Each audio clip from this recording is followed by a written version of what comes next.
మీరు అంటే అన్నాడు జాఫర్ అంటారు కానీ మీరు అక్కడ మీరు భరణి కలిసి డ్యాన్స్ చేస్తూ ఉంటే దువాడ శ్రీనివాసరావు గారు ఏమైపోతారని మీమ్స్ వచ్చాయి తెలుసా గురించి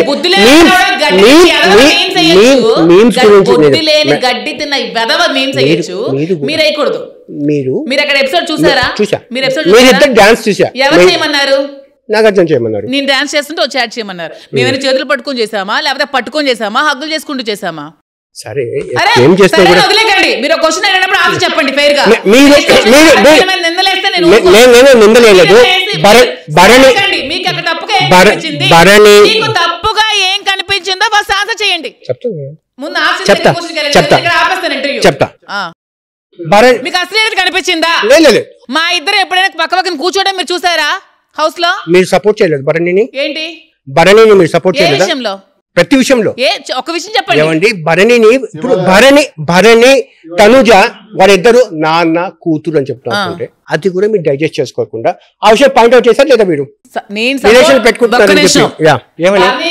మీరు డాన్స్ చేసింది అసభ్యకరంగా ఉందని అన్నారు కదా అక్కడ ఏంటి అసభ్యకరంగా ఉంది ఏంటి అశ్లీలంగా ఉంది ఏ రిలేషన్ అయినా పెట్టుకోండి ప్రపంచంలో ఎవరైనా అమ్మ అని ఎంతమందికైనా పిలవచ్చు మీరు ఎవడ పడతారు నాన్న అని పిలుస్తారండి పిలుస్తారా మీకెందుకండి అరే నేను ఏదైనా నచ్చకపోతే క్వశ్చన్ చేస్తానండి అక్కడ నోరు మూసుకొని కూర్చోడానికి వెళ్ళలేదండి నచ్చకపోతే నచ్చలేదని చెప్పాలి నచ్చితే నచ్చదని చెప్పాలి భరణి గారికి ఒకటే చెప్పాను భరణి గారు ఎవరైనా సరే ప్రపంచంలో తిండి పెట్టిన వాళ్ళు కూడా అమ్మ అని పిలవచ్చు కానీ ఎవరు పడతారు నాన్న అని పిలుపు ఎవరు ఉండకూడదు ఒక్కలే నాన్న ఇంకేమైనా పిలుచుకోవచ్చు అన్న అని పిలుచుకోవచ్చు ఎవరి రిలేషన్ లో ఏముండదు అది పవిత్రమైనది కదండి నాన్న అంటే మీకెందుకు అభ్యంతరం చెప్పే అభ్యంతరం లేదు నాన్న అని పిలవకూడదు అన్న తర్వాత నేనేమనలేదే పిలుచుకున్నారు అలాగే ఉన్నారు నాకెందుకండి నాన్న అని మాత్రం కూతురుకే సొంతం ఎవరిని పడితే నాన్న అని పిలకూడదు అని చెప్పాను శ్రీనివాస్ గారు మీరు ఆ ట్రోల్స్ మీరు చూడలేదా భరణి గారు డాన్స్ చేసింది చేసుకునివ్వండి వాళ్ళ వెధవులు చూడండి అడిగే ప్రశ్న ఇక్కడ చూడండి ఆ ట్రోల్స్ వచ్చాయా లేదా అవకాశం మీరు ఇచ్చారా లేదా అదే అడిగా నేను అశ్లీలత నేను చెప్పాను అవకాశం ఇచ్చారండి ఎందుకు అవకాశం నేను ఇచ్చానా మీరు రిజెక్ట్ చేయొచ్చు కదా ఎలా రిజెక్ట్ చేస్తాం హోస్ట్ నాగార్జున గారు చెప్పిన తర్వాత అది పండగ అండి దీపావళి బిగ్ బాస్ లో అశ్లీలత ఉంటే రిజెక్ట్ చేస్తా మీరు ఎదురు చేతులు పట్టుకోండి అంటే రిజెక్ట్ చేస్తా మీరు ఎదురు హక్ చేసుకుంటే రిజెక్ట్ చేస్తా మీ ఇద్దరు పక్క పక్కన ఇలా పట్టుకొని డాన్స్ చేయండి రిజెక్ట్ చేస్తా నేను అక్కడ ఉన్నాను అతను అక్కడ ఉన్నారు డాన్స్ చేస్తుంటే డాన్స్ చేస్తాం అంతే అండ్ ఎవడైతే ట్రోల్స్ చేశాడో నాకు తెలిసి వాడు అమ్మకు పుట్టున్నాడు ట్రోల్స్ చేసిన వాడు అమ్మకు పుట్టలేదు నన్ను అయితే ఎవడైతే బర్నీతో నన్ను ట్రోల్ చేశాడో ఆడ అమ్మకే పుట్టలేదు ఆడు ఎవడకు పుట్టాడో కూడా నాకు తెలియదు ట్రోల్ చేసినాడు అంత నీచంగా చేసిన వాడు నా దృష్టిలో మనిషే కాదు ఎందుకంటే అక్కడ ఒక పండగ జరుగుతోంది పండగలో నాకు వచ్చిన దాంట్లో సార్ ఇప్పుడు ఒక మాట మాధురి ఏంటో నాకు తెలుసు నేనేంటో మాధురికి తెలుసు ఎవడో తొక్కలోడు ఇప్పుడు మీలో మీరే తిట్టుకుంటుంటారు మీ జర్నలిస్ట్ లో ఒక జర్నలిస్ట్ ఈరోజు ఏదో మాట్లాడుతున్నాడు సాయి అని మీరందరూ డబ్బులు తీసుకొని నాకు ప్రచారం చేస్తున్నారట మరి వాడికి ఎంత డబ్బులు కావాలో సాయి జర్నలిస్ట్ సాయి అని మీరందరూ చూసారో లేదో ఒక 4 hours బ్యాక్ ఒక వీడియో రిలీజ్ చేశాడు కోట్ల రూపాయలు మీడియా వాళ్ళకి నేను ఇచ్చేస్తున్నానట దమ్ముంటే ఆ సాయికి పేరు పెట్టి అడుగుతున్నాను నీకు దమ్ముంటే నేను ఎవరికైనా ఇచ్చినట్టు ఆధారం ఉంటే ఒకటి తీసుకురావయ్యా కాబట్టి సాయి నుంచి కింద వరకు ఎవరైతే ట్రోలర్స్ ఉన్నారో మా వెంట్రుకతో సమానం మేము ఖాతరు చెయ్యం ఎవడేమనుకుంటే మీకు సరదాగా ఉండొచ్చు మీకు వ్యూవర్షిప్ వస్తారు చూసుకుంటారు నేను ధర్మాన ప్రసాద్ ఎర్రం నాయుడు ఇలాంటి వాళ్ళకి నేను ఖాతరు చేయలేదు పెద్ద వాళ్ళతో ఫైట్ చేసుకుని వచ్చినోడు నేను నా యుద్ధం నీకు తెలీదు నేను ఎవడికి వెన్ను ఖాతరు చేయను కాబట్టి ఇలాంటి వాళ్ళు ఉంటారు వాళ్ళు అన్న మాటల్ని మీరు ఇక్కడ ఇలాగ అడిగితే మా ఇద్దరికి మేమేంటో మాకు తెలుసు ఎవడేదో ప్రచారం చేసుకుంటే చూడండి ఎవడో ఏదో మాట్లాడుకుంటే మాకు అనవసరం నా సమాధానం ఏమండి మాధురి గారు అన్యానంటే అన్యాడు జాఫర్ అంటారు ఆ కళ్యాణ్కి మీరు అతని ప్రొఫెషన్ గురించి మాట్లాడడము అది మీకు సభ్యతగా అనిపించింది ఏం మాట్లాడాను ప్రొఫెషన్ కోసం అతని ప్రొఫెషన్ గురించి మాట్లాడిన అంశాలు అది ఏంటి మాట్లాడాను చెప్పండి అంశాలు అంటే ఏం అంశం మాట్లాడాను అంత పవిత్రమైన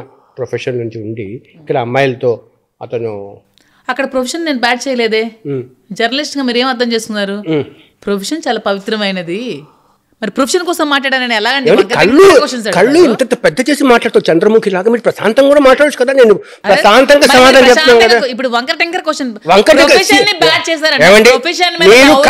మీరు కళ్యాణ్ గురించి ఏం మాట్లాడారు చెప్పండి చెప్తాను ప్రశాంతంగా ఫస్ట్ ఆఫ్ ఆల్ ప్రొఫెషన్ కోసం అడుగుతున్నప్పుడు మీరు ప్రశాంతంగా ఫస్ట్ ఆఫ్ ఆల్ ప్రొఫెషన్ కోసం అడుగుతున్నప్పుడు సిక్కోల్ కుర్రోడుగా మా జిల్లా కుర్రోడుగా నాకు అభిమానం ఆ పిల్లాడికి. నేను అందుకే హౌస్ లో కూడా తనకు సపోర్ట్ చేశాను, బాగుండాలని చెప్పాను. వచ్చినప్పుడు కూడా ఒక మంచి రోజు ఇచ్చే వచ్చాను. ఓకేనా, స్టార్టింగ్ నుంచి ఒక ప్రొజెక్ట్ అయింది రాంగ్. ఏంటంటే ఆ అబ్బాయి తనూజ వెనక పడుతున్నాడు, తనూజ ఆ అబ్బాయిని వాడుకుంటూ గేమ్ ఆడుతోంది అన్నట్టు ప్రొజెక్ట్ అయింది 100%.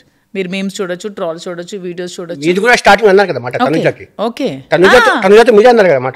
నేనే అన్నాను, తనుజ కూడా డైరెక్ట్ గా అన్నాను, పాప నేను కూడా ఇలాగే చూసాను, ఇలాగే రాంగ్ పోర్ట్రేట్ గా ఉంది. తనుజ వెనకాల కూడా అన్నారు మీరు.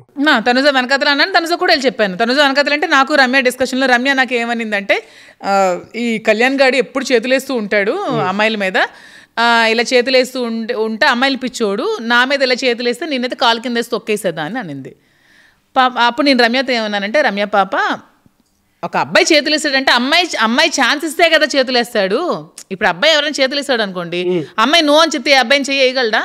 అమ్మాయి ఛాన్స్ ఇస్తేనే కదా వేస్తాడు, 2 చేతులు కలిస్తేనే కదా పాప చప్పట్లు అని చెప్పి నేను ఆ పాయింట్ అయితే రైస్ చేయడం జరిగింది. ఓకేనా, ఆ పాయింట్నే హోస్ సార్ కూడా చూపించారు వాళ్ళకి కన్ఫెషన్ రూమ్లో. నాకు తర్వాత వచ్చి తనుజ కూడా చెప్పింది ఏదైతే చూపించారో. సో అక్కడ నేను ప్రొఫెషన్ కోసం అయితే ఎప్పుడు బ్యాడ్గా మాట్లాడాను, ఎందుకంటే నాకు ఆర్మీ ప్రొఫెషన్ అంటే చాలా ఇష్టం, చాలా గౌరవం నాకు ఆ ప్రొఫెషన్ అంటే. ఎందుకంటే మన దేశం మనం ఎంత హాయిగా ఉన్నామంటే వాళ్ళ సరిహద్దుల్లో వాళ్ళకి ఆపలా కాస్తేనే మనం హ్యాపీగా ఉంటాము. ఆ పిల్లోడికి అంత దేశభక్తుడు, ఒక సైనికుడు అయ్యండి బయట నీచంగా మాట్లాడుకుంటున్నారు. ఇదే మంచిగా నేను అమ్మాయిలు పిచ్చోడు. అది నాగార్జున గారు కూడా కట్ చేశారు, దాన్ని ఖండించారు, సారీ చెప్పమన్నారు ఎవరికి, రమ్య గారు. సో ఇవన్నీ ఉండబట్టి అలా వద్దమ్మా అని చెప్పాను. నేను కళ్యాణ్ కూడా చెప్పాను, కళ్యాణ్ నువ్వు బ్యాడ్ అవుతున్నావు, నువ్వు ఆ అమ్మాయి వెనక పడుకున్నావు, నువ్వు గేమ్ చక్కగా ఆడుకో. మరి ఇదే ప్రొఫెషన్ ఆ అబ్బాయి బిగ్ బాస్ కోసం వదిలేసినప్పుడు మీరేం పాయింట్అవుట్ చేయట్లేదు? కేవలం బిగ్ బాస్ కోసం ఈ అబ్బాయి ప్రొఫెషన్ వదిలేసాడు, మీకు అవి తప్పుగా అనిపించవు. మాదిరి ఏదో మాట్లాడితే మీకు తప్పుగా అనిపిస్తుంది. ఒకటి, ఒక చపాతీ కోసం ఏడవడం ఏంటండి? చపాతీ కోసం నేను అక్కడ ఏడవలేదే, బయటకు అది కూడా బయటకు వచ్చింది. మీరు ఏడ్చలేదా ఒక చపాతీ కోసం? ఒకసారి చికెన్ కోసం. నీకన్నా ముందు బిగ్ బాస్ ఎక్స్పీరియన్స్ ఆయనకే కదా. ఇతను చపాతీ కోసం చపాతీ ఏంటి, మంచినీళ్ళ కోసం కూడా ఫైట్ చేశాడు. చపాతీ కోసం వాటర్ కోసం, డిప్రెషన్ లోకి వెళ్ళిపోయి ఉన్నాడు కదా. మీరు ఎన్నాళ్ళు ఉన్నారు సార్ బిగ్ బాస్ లో? ఎన్నాళ్ళు ఉన్నారు? 2 weeks. 20 days ఉంది. 20 days కి మీకన్నా బెటర్ గానే వచ్చింది. మీరు 2 weeks కి డిప్రెషన్ లోకి వెళ్ళిపోయారు. కానీ నాకు నా భార్య గుర్తుకొచ్చింది, నాకు మా ఆయన గుర్తొచ్చాడు, నా పిల్లలు గుర్తొచ్చాడు, మీకే మీ భార్య. మీరు ఎందుకు వచ్చారు 15 days లోకి? 22 రోజులు ఉన్న హౌస్ లో. నాకు ఒక విషయం చెప్పండి, ఒక 2 lines లో చెప్పండి బిగ్ బాస్ గురించి మీరు అర్థం చేసుకుంది. అక్కడ ఫుడ్ సరిగ్గా అందలేదు, బయట నా మనుషులు ఎలా ఉన్నారన్నది ఒక ఎమోషను. సో ఇవన్నీ క్యారీ చేస్తూ హౌస్లో ఉండడం అనేది చాలా టఫ్ అసలు. సో కొంచెం అర్థం చేసుకుని లోపలికి వెళ్ళారో అటువంటి సిచ్యువేషన్ కనిపించిందా, లేకపోతే భిన్నమైన సిచ్యువేషన్ ఉంటుందా? అసలు నేనేం అర్థం చేసుకుని ఏం అనలేదు. నేను బిగ్ బాస్ ఇంతవరకు ఏ సీజన్ కూడా చూడలేదు. ఫస్ట్ ఆఫ్ ఆల్ నేను ఎప్పుడు ఏ బిగ్ బాస్ సీజన్ కూడా చూడలేదు.